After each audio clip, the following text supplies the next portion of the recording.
Welcome to You Can't Laugh at That, the podcast where we take topics that aren't funny and talk about why they're funny. Like the fact that I'm sitting in my car recording this right now. Don't ask. Now, normally we talk to comedians on the show, but I'm interested in how leaders build great cultures by using the same skills as stand-up comics without even realizing they're doing it. This is You Can't Laugh at Work. And today's guest is Brenda Hines, Senior Director of Professional Development for Parks Realty, a Brentwood, Tennessee-based company consistently featured on Best Places to Work lists, or Best Place to Work lists. It's a great place to work, and they're proud of that. And what intrigued me the most about Brenda was her background in improv and how that came to play at work. But what I found was more than just the simple yes and. Brenda asks questions of her team, of clients, of her leaders that not only connect her to the other person on a deeper level, but help the other person connect their own ideas to solve their own problems. Fun fact, when we solve a problem, the same parts of our brain light up as when we get a joke. So before we get started, you can learn more about this podcast at watercoolercomedy.org/podcast. You can follow us or subscribe on your favorite podcast platform. And be sure to give us a like on Facebook at You Can't Laugh at That and follow us on Twitter at You Can't Laugh Pod.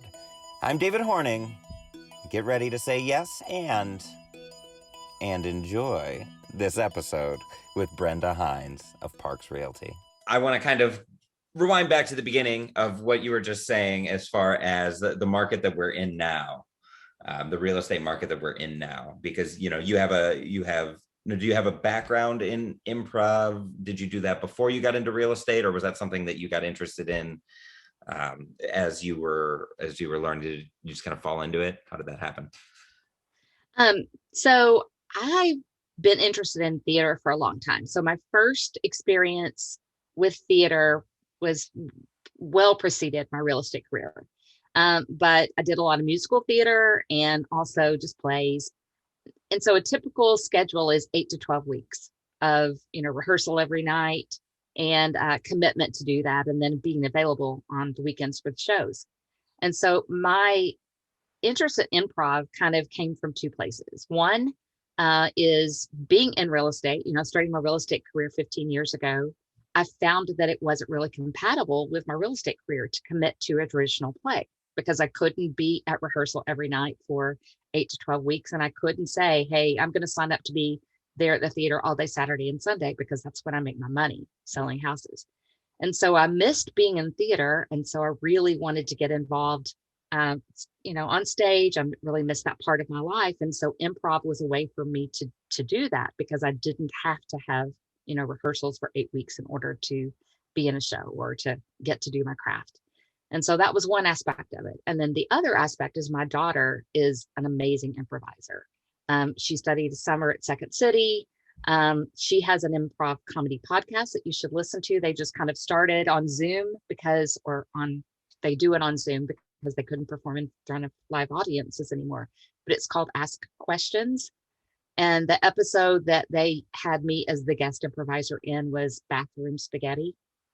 And it's really cool because you just, get on, they're interviewing someone who's supposedly an expert in a field. And when they start, they say, hey, you're Samantha French and you're a cat burglar. Tell us more about that. And so you just have to make up a story and loop it back into, how you are in this role that you're totally unprepared for. That's so funny. And so, I love that concept. Yeah, you have to listen to Ask Questions. The latest episodes, I think, are some of the best ones, but they've interviewed their guest improvisers have been improvisers from LA, New York, Chicago, Nashville. And it's kind of cool that Mom got to be on one of the episodes. But in doing improv, I realized how much it really fits into real estate. Because we go into situations where we sit down with the seller at a listing appointment and we have no idea really what that seller needs, how much they expect to get for their house. And so, it's really important that we try to get as much of that information and be prepared in advance of the listing appointment. But a lot of that we can't practice. And And so it's really important that we be able to think well on our feet and adapt quickly to situations and curveballs that are thrown at us. And I think that my experience in improv has made me an excellent real estate agent just because I have that ability to adapt quickly to different personalities and to different situations. And I can take on a role of a character that's not really, myself when I feel like that's kind of the best situation for that seller. Hmm. That's a really interesting concept. Taking on the role of a character. Now I do a program, the 6 characters that you bring to work with you every day, and you have the choice. You can be somebody who has, who's there to add value to other people, or you can be the person who's there to take from other people. You can be um, we kind of do make that choice. So how do you read the situation to realize like what sort of role that you should take, because it takes a lot of nonverbal communication, takes a lot of listening to do that. So kind of describe how you make that choice. Yeah. And so a part of our company culture is to follow a program called Ninja Selling that's based out of Fort Collins, Colorado. And Larry Kendall is the author of that book. And he identifies 4 different personality attributes or basic personality characteristics. And it kind of comes from the DISC profile, but they're called power, party, peace, and perfection. And so being able to quickly identify who the player is in the situation allows you to adapt your relationship so that it best suits that personality of the person that you want to be able to serve. And so a power person is usually a company CEO or an executive, somebody who is a very quick thinker. They are going to talk in bullet points. And so if you give them a 40-page document that shows the value of their property, they're going to immediately think that's way too much information and you're not going to get that business. A party person is someone who really is driven by people. And so, they want to have fun, whether it's listing a house or buying a house. And there are things that you have to watch for if you're working with a party buyer, because they're very impulse driven. They're going to make quick decisions, but they could also have buyer's remorse and forget that they're buying a 5th floor condo that's a walk down and they have a big dog, that they're going to have to take out 4 times a night. So you really, need to make sure that emotion and logic are balanced in that transaction so that they understand the objective side of what they're doing. A peace person really needs to feel comfortable. They're also more likely to be concerned about the environment or to be gaining the input of others. So the influence of mom or dad or coworkers, about making a decision about buying a house would be really important for them. And then I'm actually a perfection person. So a perfection person wants all the details.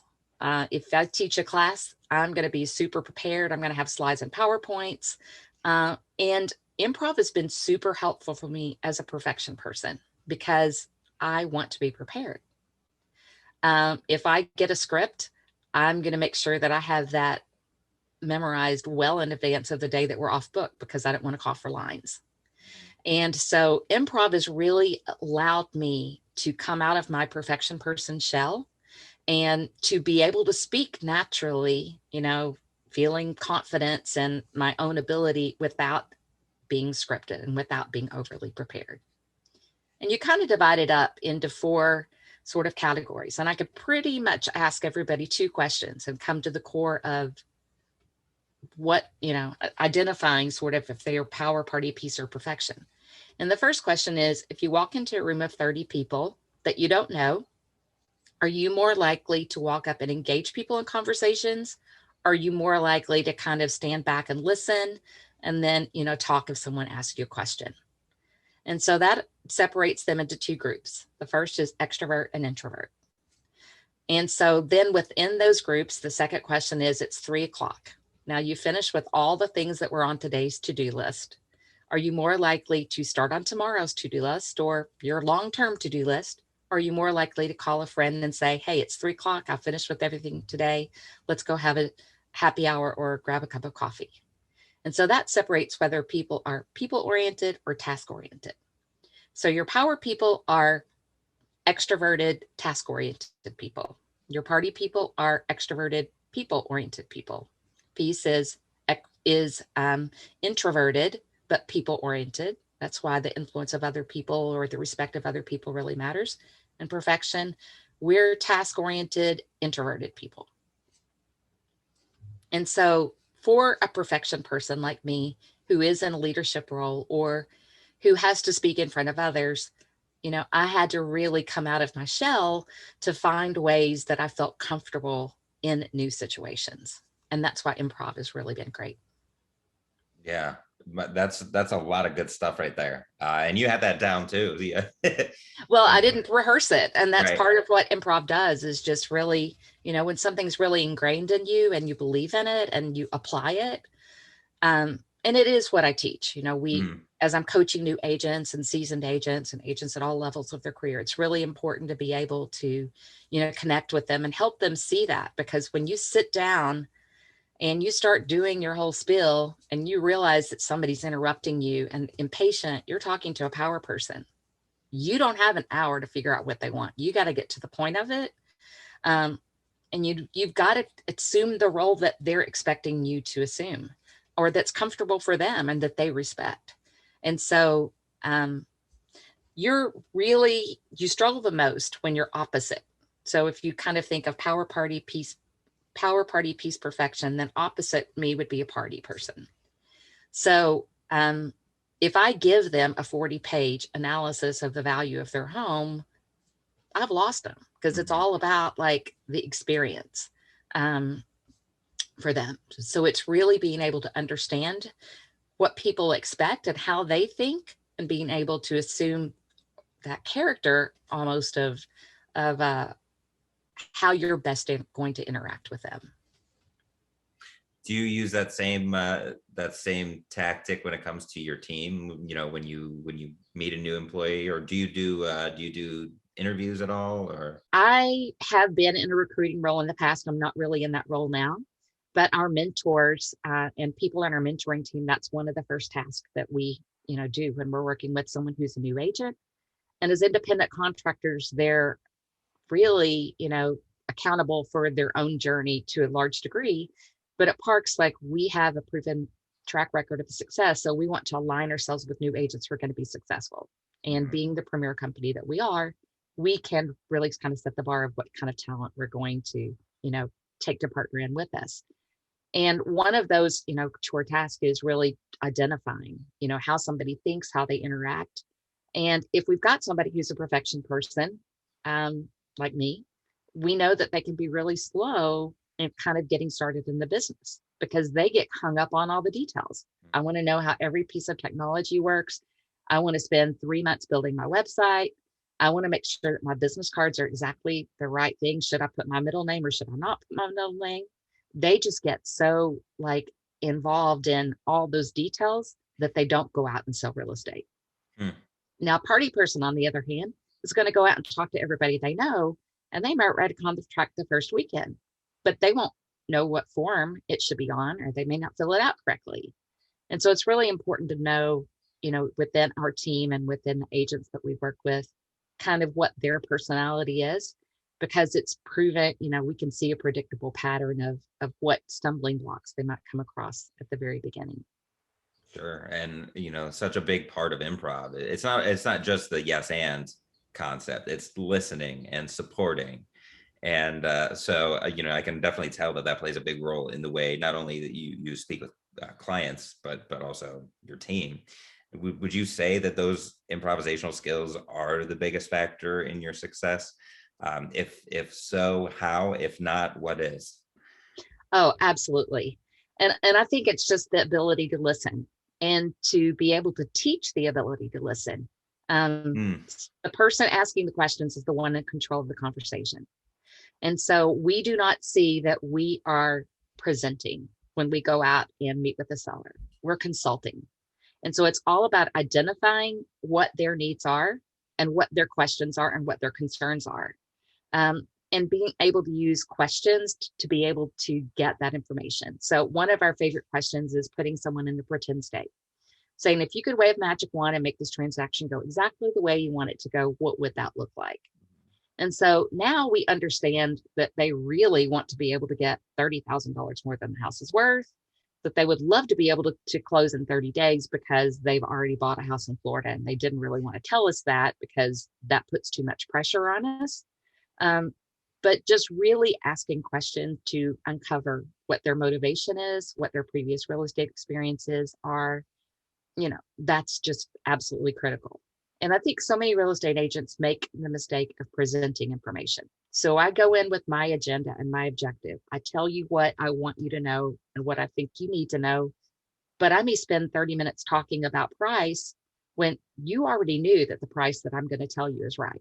And so I spent 30 minutes needlessly talking about something that wasn't ever even going to be a point of, concern or question.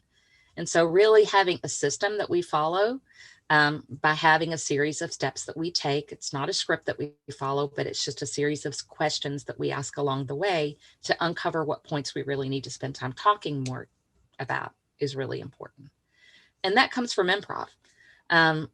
So I've tried to get my agents to take improv classes, and just do some games. And a lot of people are really afraid of it. They're afraid of not knowing what to say or not knowing how to respond. And, it all starts from short form games where you just have the ability to not think, for a second and just react.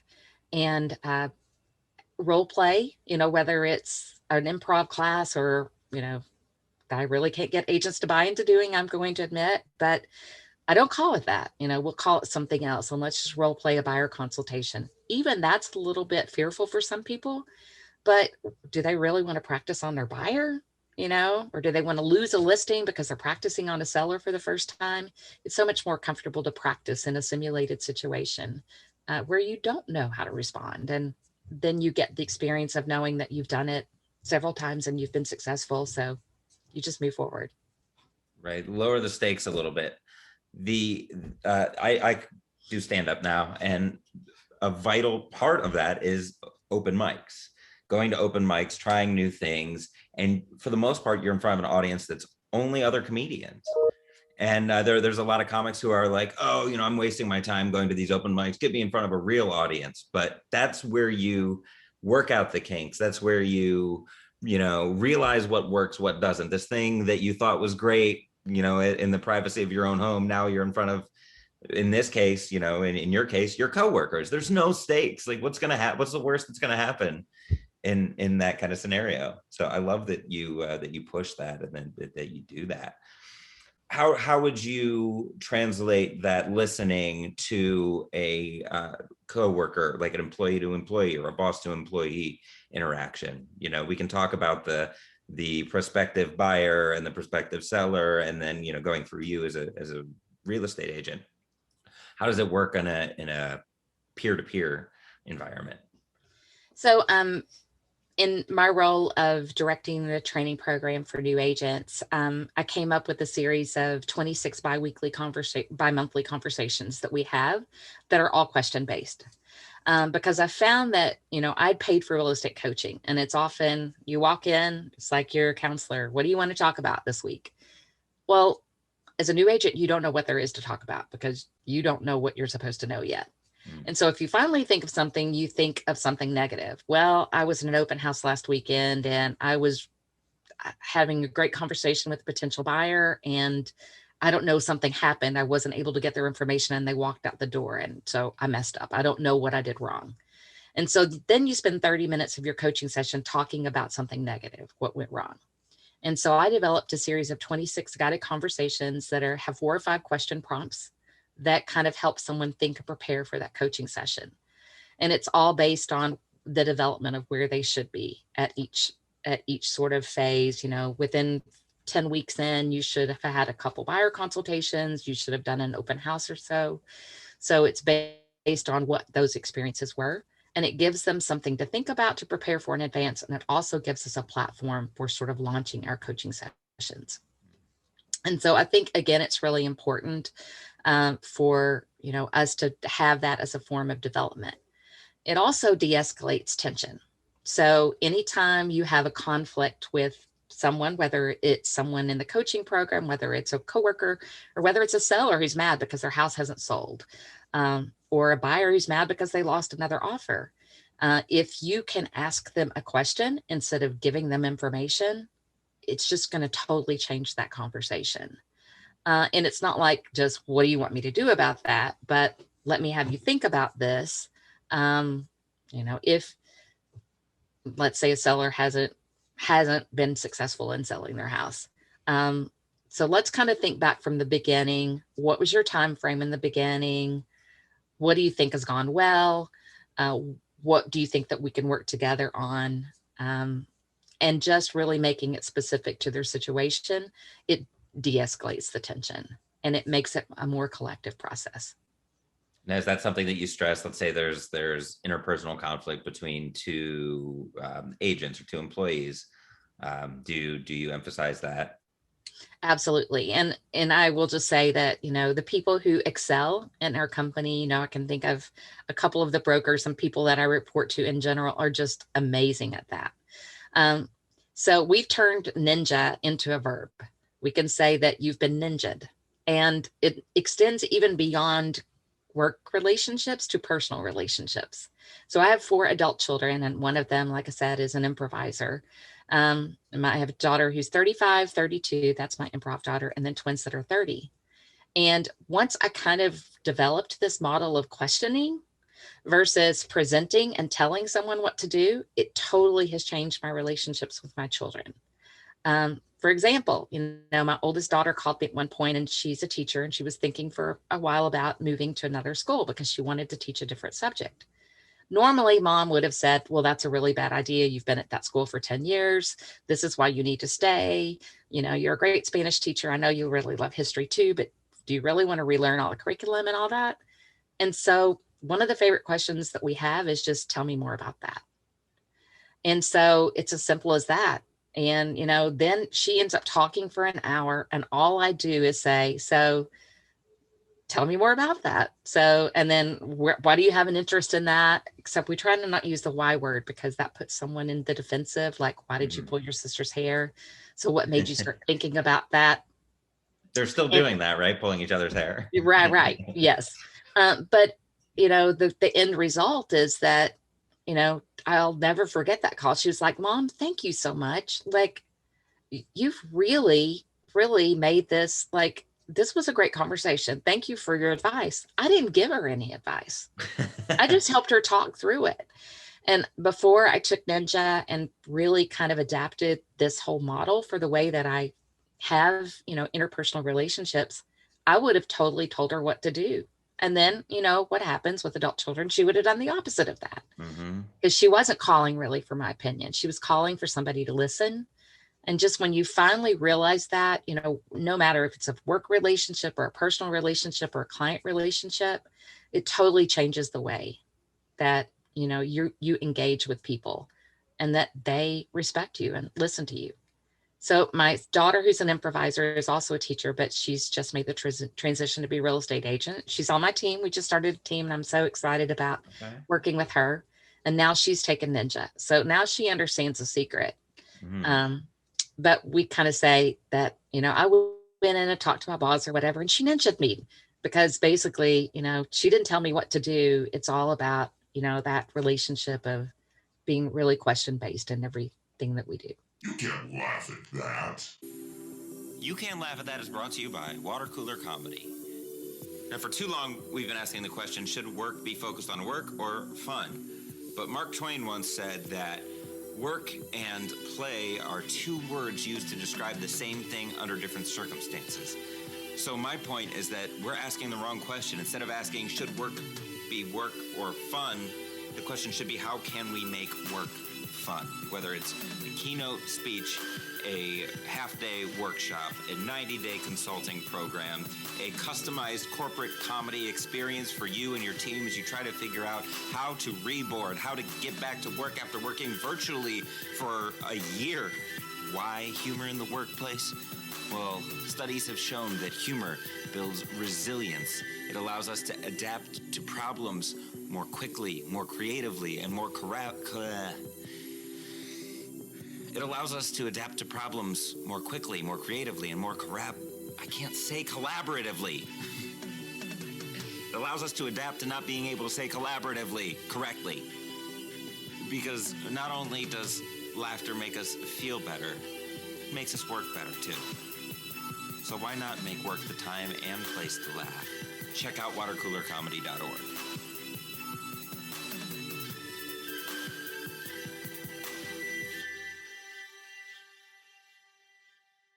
And you made the point too. It's the right asking the right questions too, not the why questions to put people on the defensive, but how questions, or just to get people to elaborate. That's huge, and that's something that a lot of people miss. Would you say that that's like, especially now with there's a lot of uncertainty, and to me, I look at uncertainty and I'm like, good, that's material for me. That's opportunity to grow. That's opportunity to try something new and different. Is that kind of the sauce that people miss, the secret sauce that people miss is asking questions? Would you say that that's true in a lot of cases? Oh, 100%. Because you don't understand what they want until you just, ask the questions that kind of guide you through the process. And again, we have the framework, the ladder of like, this is, these are the 10 steps through our buyer process that kind of start with building on your experience. Tell me about your last house, how long did you look? And so then we look for about 6 months. Well, you don't just check that question off and go to the next question, because you don't want to look for 6 months again, right?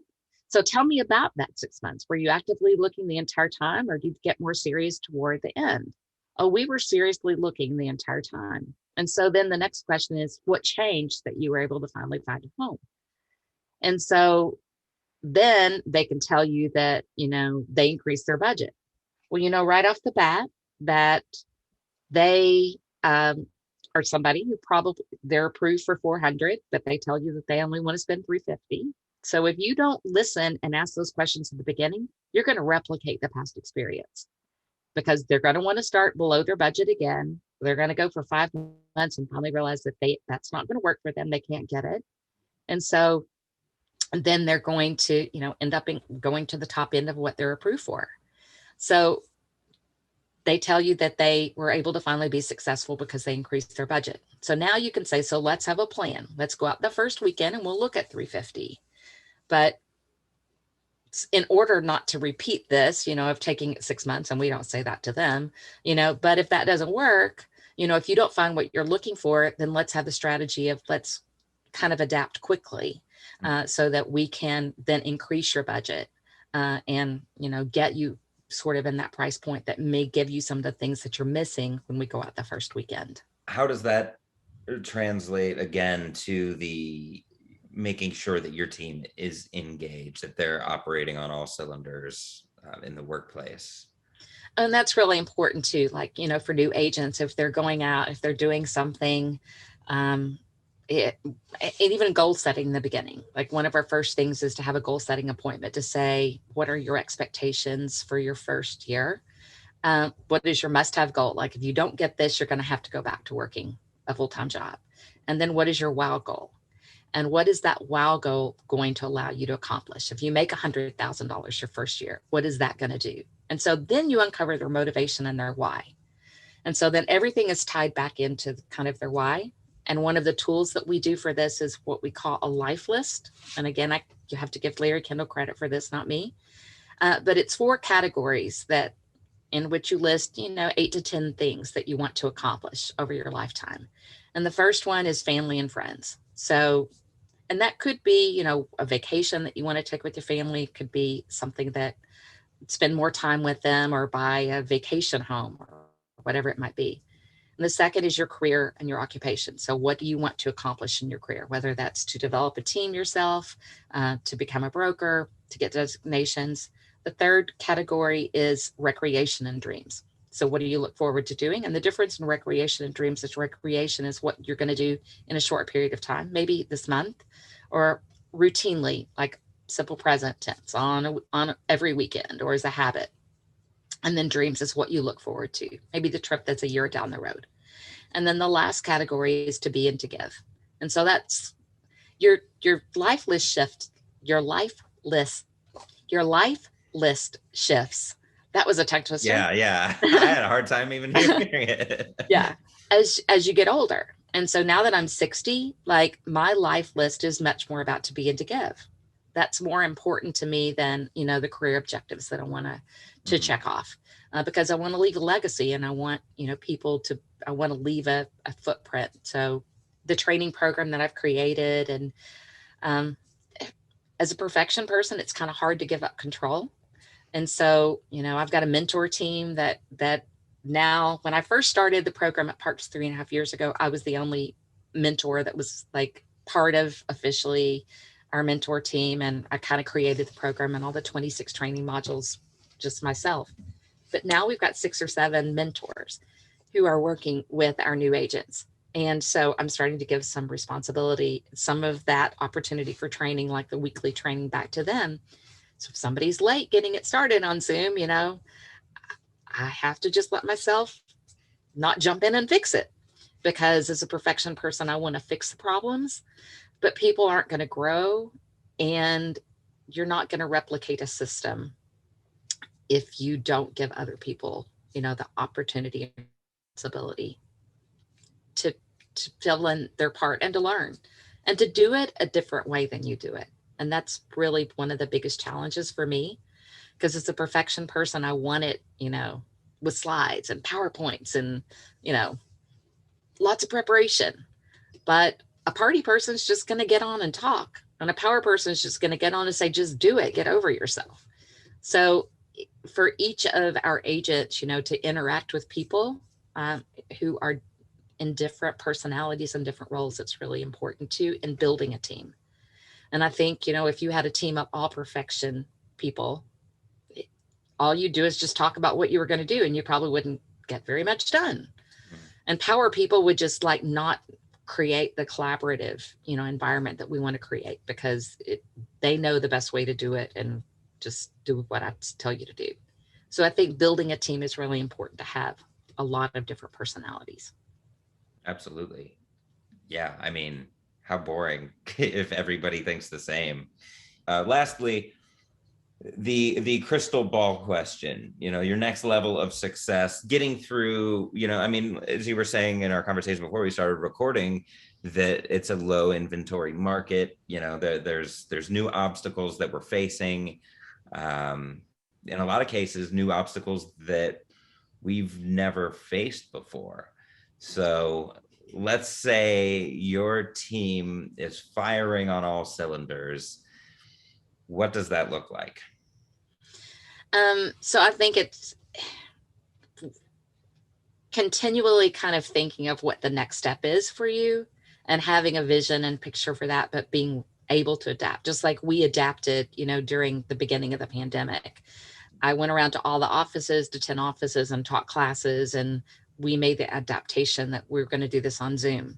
And so we'd already kind of set some of that up with me being less available to travel to all the offices before the pandemic hit. So we were quickly able to adapt.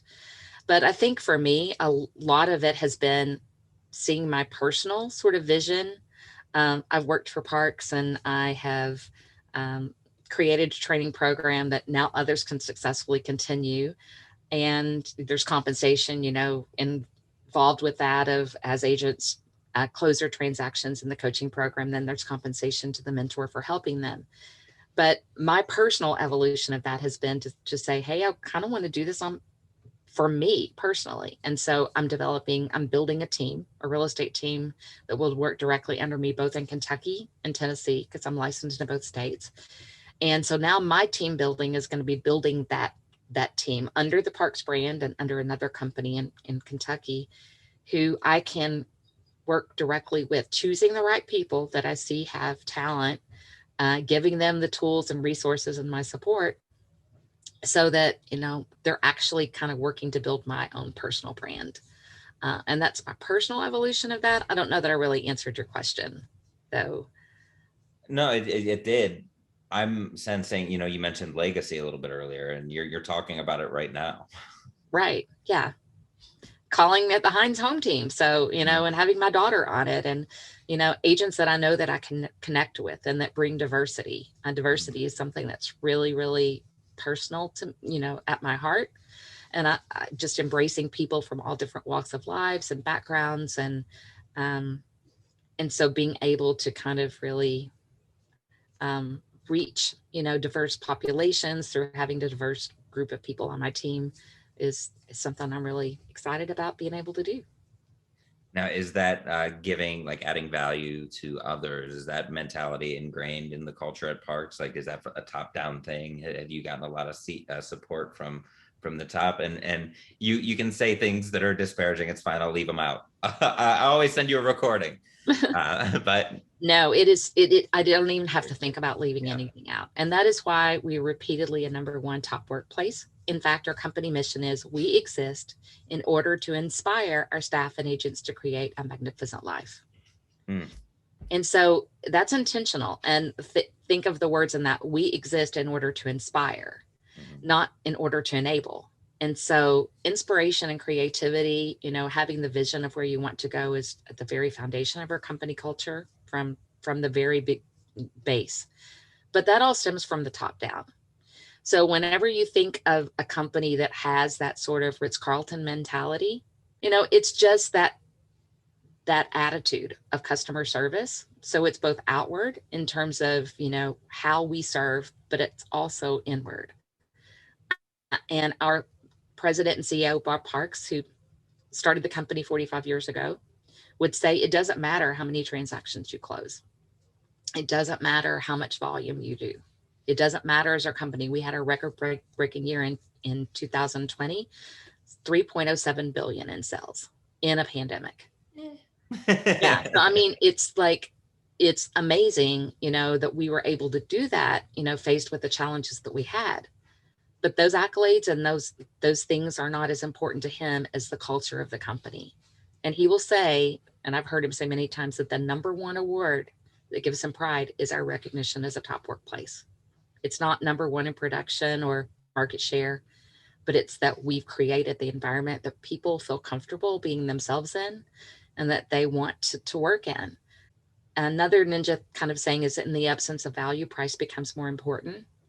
So just as sellers might shop around for someone who'll cut their commission, at the end of the day, we can say, do you think your house will sell for a fixed price or somewhere within a range of value, depending on the marketing and negotiating skills of the realtor you choose to represent you?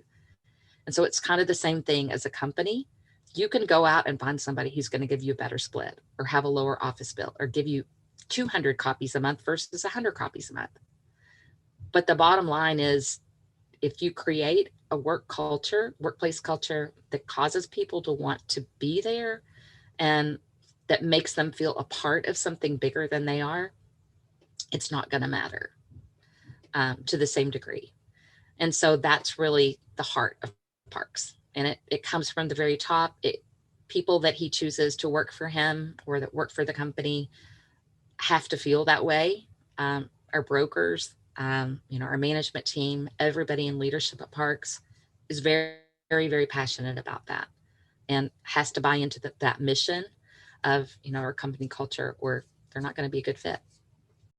That sums everything up. I mean, my last question is, what would you tell a leader who is resistant to incorporating some of these things that we've talked about today, from improv to listening to inspiring? And unless there's something else you want to add, I think that the last couple minutes really, really hit that home for me, at least me personally. Yeah. And I think it's just, choosing people who align with your philosophy.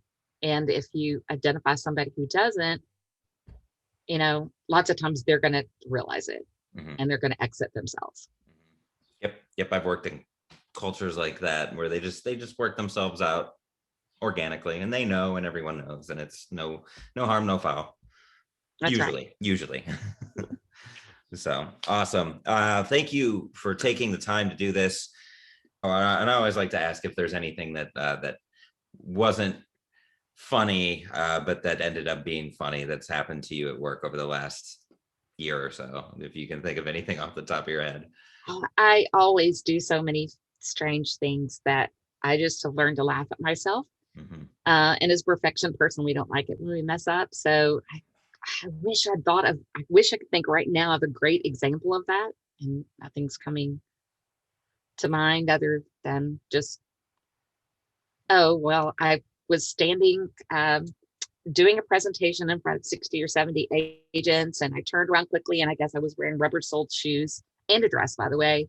But it stuck to the carpet, and I just face planted, Ooh, flat in front of people, yep. just turning around. So, but you just get back up, you brush it off, and then you just have to move on, because if you make a big deal about it and you're embarrassed and you lose track of where you were and kind of get flustered, then it's going to be a lot more memorable to everybody that you messed up than it was. You just shake it off and make a joke about it and say, some people have trouble like walking or, whatever, climbing a building, but, I can't even turn around without falling down. Right. So and just move on. Yeah, something simple. You don't want to lose your audience, especially when there's an elephant in the room like that.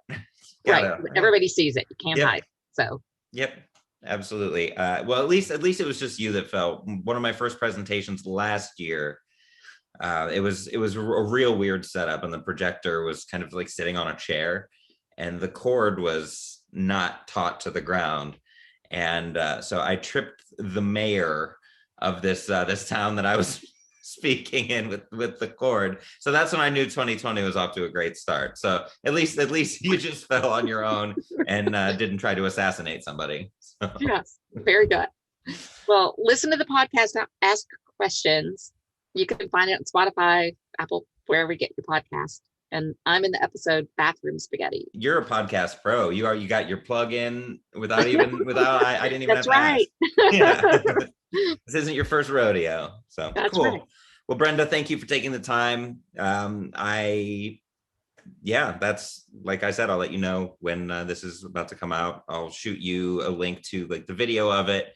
Most people listen to it audio, but I also put it on YouTube for those people who like the visual aspect. So. Great, I would have really done my hair. Sorry. Thank you for listening to You Can't Laugh at That's You Can't Laugh at Work series. To learn more about Brenda and Parks Realty, visit parksathome.com, and you can follow Brenda on LinkedIn. And of course, be sure to like, share, subscribe, rate us, tell your friends, tell your kids, tell your wife, tell your neighbors, tell your uncle's drug dealer. Because without you, we can't prove to more people around the globe that no matter if you literally fall in front of your team, if things don't go according to plan, and if you're going through it at your job right now, there's always a way to laugh at work. My name's David Horning. Thanks for listening.